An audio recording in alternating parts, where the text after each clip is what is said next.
The printout in your hands is 3 pages long.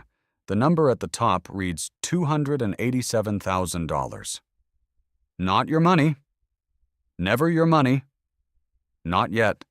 You drag your finger along the line marked bunker fuel costs, and the smell of printer ink mixes with the cold, recycled air of an office that never switches off. 6:42 in the morning. 18 minutes to the deadline. Somewhere in the Atlantic, a vessel displacing 73,000 tons is already adjusting its heading on the assumption that you will say yes. You are 23 years old. The shirt you are wearing cost $89 and you bought it 3 days ago. It is the first serious shirt of your life. You do not know it yet, but the decision you make in the next 18 minutes will not matter much on its own. What will matter is the pattern of decisions that follows. What will matter is who you become inside the machine that is already running, with or without you, before you arrived, long after you leave. Do you know why 90% of everything you have ever bought traveled to you by sea? And you cannot name a single person who decided how. The office is 4 flights up in a building in the city of London with no reception desk, just a keypad, and a long corridor that smells of old carpet and new ambition. There are 6 junior operators here. You are one of them. Your starting salary is £28,000 a year. Your first closed deal will earn you a commission of $2,500. Enough to feel real, not enough to feel safe.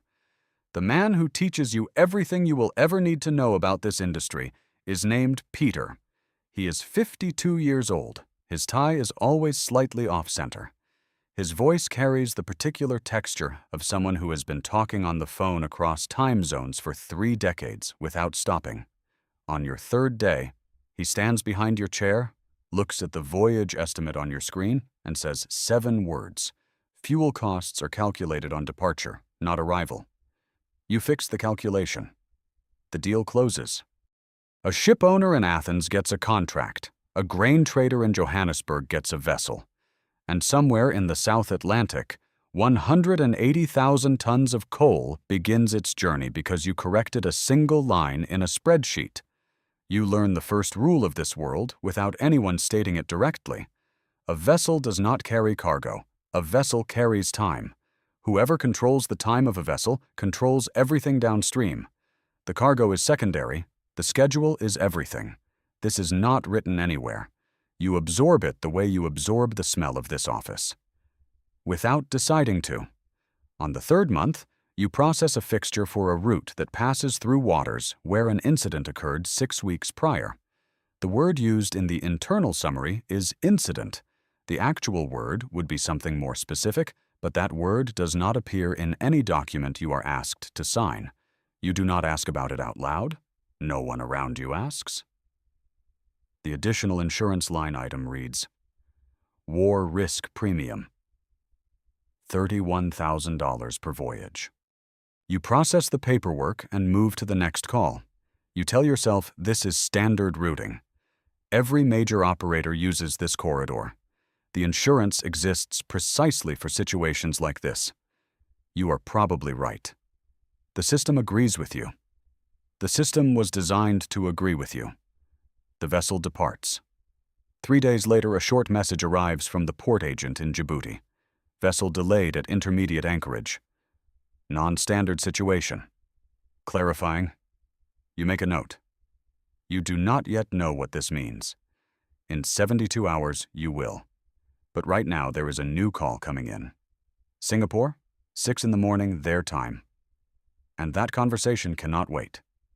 If this story is pulling you in, hit like and subscribe to the channel. It gets considerably more serious from here. Now, let's look at what happens when you begin to see the machine from the inside. By the end of your 2nd year, you are no longer processing other people's deals. You are initiating your own. The commission on your first independently originated fixture is $4,800. The vessel is a Handymax bulk carrier, 52,000 tons dead weight, loaded with phosphate fertilizer from Casablanca to Chennai. You track it on the AIS, the Automatic Identification System, the Global Vessel Monitoring Network, every evening for 11 days. You watch the small icon move across the dark blue of the Indian Ocean. You feel something that is difficult to name. Pride, maybe, or the specific satisfaction of having moved something real across a real distance. Peter calls you into his office on a Tuesday in late October. He slides a piece of paper across the desk. Senior chartering operator. 8,000 pounds additional base. His only comment: the difference in responsibility you will figure out yourself. He is correct. At the senior operator level, you see deals whole for the first time, not isolated calculations, not individual lines in a model, but the full organism of a transaction from the first phone call to the final freight payment. Your portfolio runs between $120 and $150 million per year. At any given moment, between 8 and 12 vessels are at sea on fixtures you have negotiated. The combined dead weight under your operational responsibility on a busy week reaches 1,200,000 tons. The forward freight curves become readable to you in a way they were not before. You begin to understand that the market is not the published index. The market is what happens 3 weeks before the index reflects it. When the major operators begin quietly reducing their long positions, when the chartering desks of the largest houses stop returning calls at their usual speed, when the gap between bid and offer on period fixtures widens by more than it should, you learn to read this. You learn to read structure before it speaks. You negotiate a 12-month time charter with a Greek shipowner. The vessel is a Panamax bulk carrier, 77,000 tons. The contract value is $14 million. He opens at $12,000 per day. You know, not suspect know, that the market will soften within 6 weeks. The forward curve is telling you this. The positioning of 3 major operators is telling you this. You offer $11,200. He accepts. 8 weeks later, the spot rate is $10,400. Your company saves $800,000 on a single contract. Nobody outside this building will ever know this happened. That is not incidental. That is the point. What happens behind closed doors in the chartering rooms of the major broking houses does not enter any public record. This is not a secret. It is simply a different language. And you are becoming fluent in it. You are asked to recommend a routing for a fixture through the Gulf of Aden during a period of elevated activity in the region. The direct route is 4 days faster than the alternative via the Cape of Good Hope. The fuel and time savings come to $280,000 per voyage. The war risk insurance surcharge is $32,000. You run the calculation. You recommend the direct route. You do not speak with the captain. You speak with the numbers, and the numbers speak back clearly. You tell yourself that vessels transit this corridor every day, that the insurance exists for precisely this scenario, that routing decisions are made on actuarial data, not on the feeling of someone sitting in a London office who has never stood on a bridge in open water. You are probably correct. This reasoning is logically coherent. It would satisfy most people in most rooms. That is exactly why it works. You do not speak with your parents in any real sense, not the kind where something is actually exchanged. For 14 months, they do not understand what you do. You have tried to explain it and found that the explanation requires too much context. It is easier to say things are going well. They are going well. You are not lying. Late one evening, when the office has emptied and the screens still glow, you open the AIS tracker and watch the vessel icons move across the dark map of the world's oceans. You do not think about anything specific.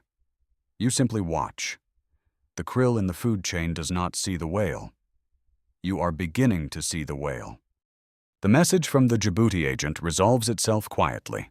Non-standard situation meant a warning shot from a small craft at distance. No injuries, no public report. The vessel continued to its destination. The fixture closed. The cargo was delivered. The freight was paid. You file this information under the category of outcomes. The category of outcomes contains only one column. It resolved. There is no second column. You absorb the second rule. The freight market has no memory and no conscience. It has positions, long or short. Whoever takes the right position 6 weeks ahead of the market is always correct, by definition, by the time the market confirms it. The trigger for what comes next arrives on a Wednesday afternoon. The director of fleet operations accepts an offer in Norway and announces his departure. 2 days later, the managing partners call you in. You are 32 years old.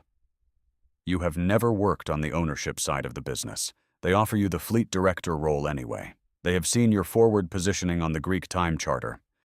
They have seen your routing analysis. They tell you the difference between an operator and a director is simple. An operator executes the market. A director decides what market to be in.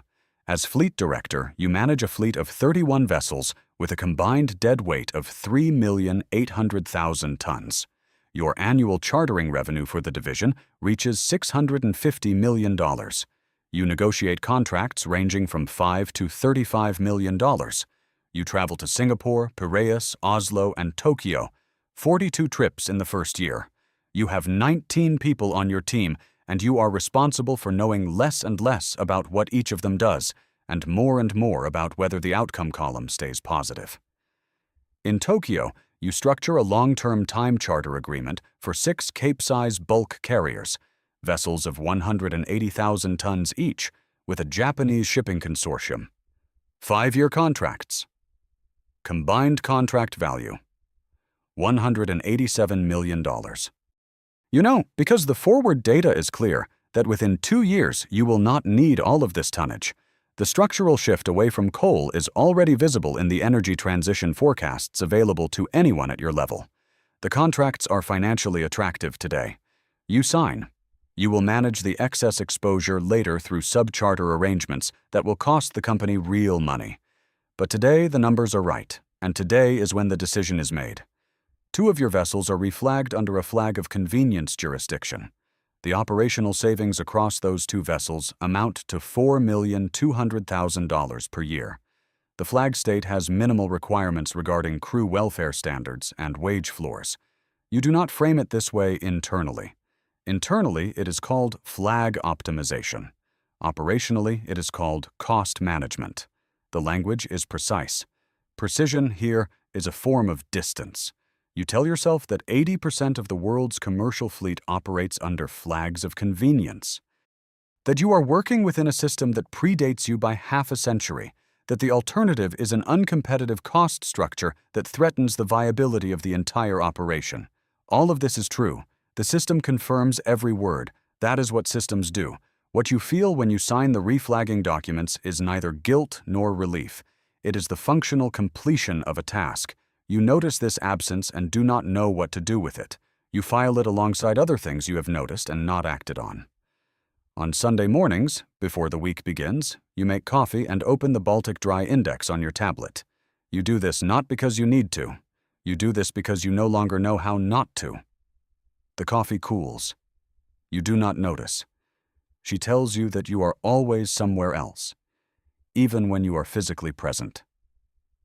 8 months later, she is gone. You return from a negotiation in Piraeus and open the apartment to silence. Your first thought, before anything else. The 8 o'clock call from Singapore tomorrow. The people you could call without a reason, just to talk, numbered 18 in your first year of university. Now there are 2. One lives in a different time zone. Both of you know you should meet. Neither of you does. This bothers you less than it should. The fact that it bothers you less than it should bothers you a small amount. A very small amount. One decision. $187 million. 22 minutes of conversation. You sign. You go to lunch. The transition to ownership does not feel like an arrival. It feels like a continuation of the same trajectory at a higher velocity. The 2 senior partners structure a new entity. Their contribution? $120 million in equity for the acquisition of 4 vessels. Your contribution? Operational expertise and management. Your stake? 12%, with an option to increase to 23% within 3 years against financial targets. You are 37 years old. As managing partner, your personal share of the group reaches 23%. The assessed value of your stake is $87 million. The fleet carries a combined asset value of $650 million, financed in part by $380 million in senior bank debt secured against the vessels. Annual freight revenue: $1,100 million. When the Baltic Dry Index falls 41% in 6 weeks, 4 of your 14 vessels cannot find cargo at rates that cover operating costs. You make the decision to place 2 vessels in warm layup in a Malaysian anchorage. Layup means reducing crew to minimum safe manning levels. 112 people across 2 vessels will receive notification through their port agents within 72 hours. Not from you. The notification will never come from you personally. That is not how it works at this level. You sign the operational directive. The pen does not waver. You place it on the desk. 112 people will learn the result within 72 hours. But you will not know what this moment has done to you for a very long time. Perhaps you will never know entirely. You tell yourself that warm layup is the financially correct decision, that it protects the viability of the company, which employs 37 people in the management structure whose livelihoods depend on the company remaining solvent, that the alternative, operating at a loss, would produce a worse outcome for more people over a longer period. This is a coherent argument. It would hold up in any boardroom. That is what makes it work. Operational layup. Cost rationalization. Crew management optimization. The language is clean. Clean language is not deception.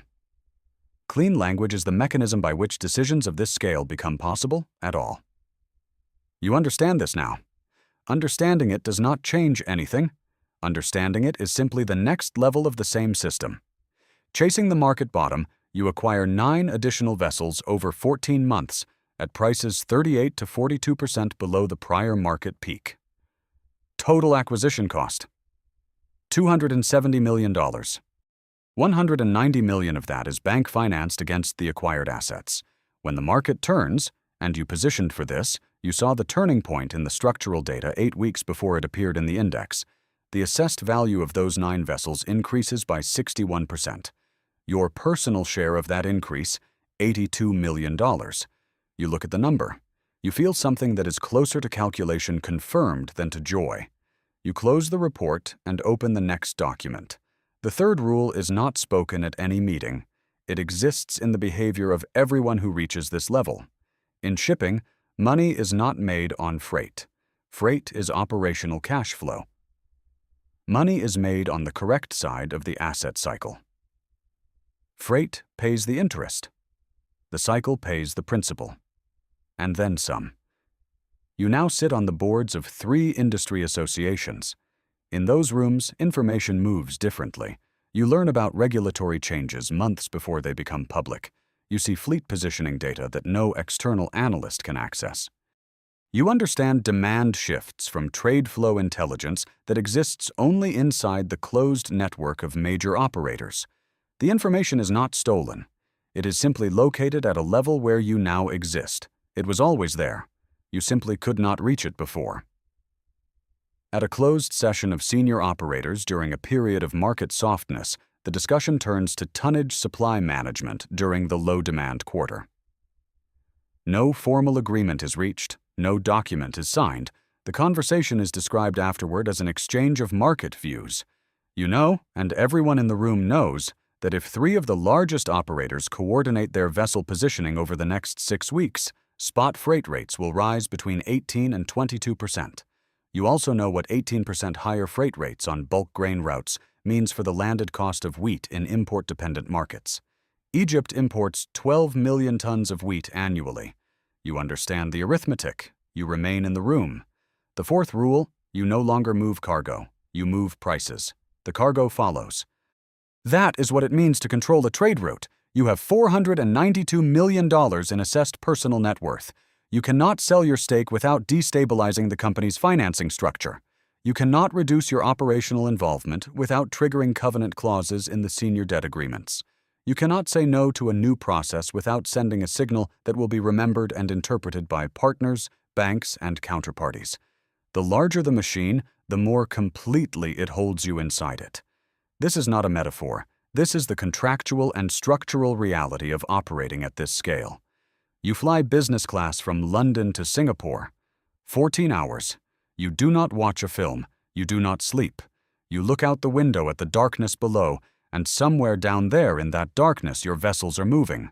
You do not know how many are in the Indian Ocean right now. 4? 5? You could check. You do not check. Chasing the market bottom, you built something that now moves 180 million tons of cargo annually: grain, coal, iron ore, fertilizer, containers. If your fleet stops moving, the downstream effects begin within days. Supermarket restocking cycles in import-dependent countries run on a 90-day buffer at best. Flour mills, fertilizer distributors, energy importers, they are all downstream of a decision made in a room like the one you just left. You raise the rate. In 90 days, the price of bread in 3 low-income markets will reflect this. You know the arithmetic exactly. The arithmetic does not require a feeling. It requires a signature. The 4th rule holds at every level. It simply describes a different size of consequence each time. What you feel, sitting at that altitude above the Indian Ocean, looking at the darkness where your ships move without you, is difficult to describe as loneliness. It is something more structural than loneliness. The categories of connection and disconnection dissolved so gradually that you cannot identify the moment they became the same thing. You filed that distinction away somewhere. You stopped checking whether it still mattered. At the morning meeting, you notice an analyst sitting at the far end of the table. He is 24 years old, perhaps 25. His notebook is open. He is writing down everything you say at a speed that belongs to people who are afraid of missing something important. He looks at you the way you once looked at Peter, the man with the off-center tie, the man who said 7 words that contained everything. You recognize the look. You know what it means. You know everything he does not yet know. You say nothing? Not because you are withholding, because it cannot be transferred through words. It only transfers through time, through repetition, through the accumulation of decisions whose full weight arrives years after the pen leaves the paper. The machine does not teach. The machine selects. Somewhere below, in the glass-fronted building near the waterfront, a 23-year-old in a new shirt receives a temporary access pass from the security desk. The pass smells of printer ink. The fluorescent light above the corridor hums at the same frequency it always has. He sits down. He opens his laptop. He is handed a voyage estimate. 3 pages, departure costs, arrival costs, bunker fuel calculated on the wrong end of the voyage. He begins to read. He thinks this is about logistics. He thinks his job is to find the most efficient route. He thinks the system rewards the person who understands the market best. He is already wrong. This was never about the route. It was always about who controls the time of the vessel, and therefore everything that follows. But he will learn. They always learn. Always exactly late enough that the learning changes nothing about what they have already become.